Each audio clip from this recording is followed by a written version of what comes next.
جب عشق اپنے مرکز اصلی پہ آ گیا، خود بن گیا حسین، دو عالم پہ چھا گیا، اور اپنا زمانہ آپ بناتے ہیں اہل دل، ہم وہ نہیں کہ جن کو زمانہ بنا گیا، ہم وہ نہیں کہ جن کو زمانہ بنا گیا۔ صدر علی وقار، گفتگو ایک فن ہے۔ علی وقار، گفتگو ایک ایسا فن ہے کہ جب ایک انسان میٹرک پاس کر لیتا ہے اور ایک انسان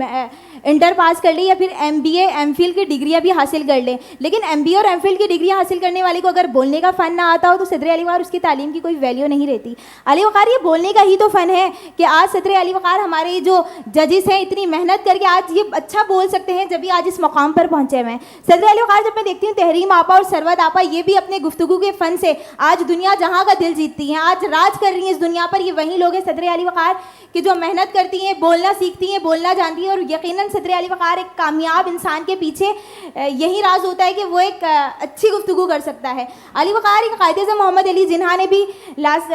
اپنے جب وہ تبلیغ ایڈریس دے رہے تھے تب بھی انہوں نے اپنے فن سے ہی لوگوں کا دل جیتا، لوگوں کو موٹیویٹ کیا۔ علی وقار یہ گفتگو ہی کی وجہ سے صدر علی وقار جب 1965 کی جنگ تھی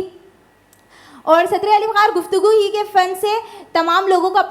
کو متحد کیا تھا، اسی گفتگو کے فن سے۔ اگر گفتگو ہی ہمارے پاس نہ ہو تو صدر علی وقار ہم گنگے بہرے بن جائیں گے، لیکن ہم کچھ آگے بات نہیں کر سکتے، اور یقیناً گفتگو ایک بہت بڑا فن ہے۔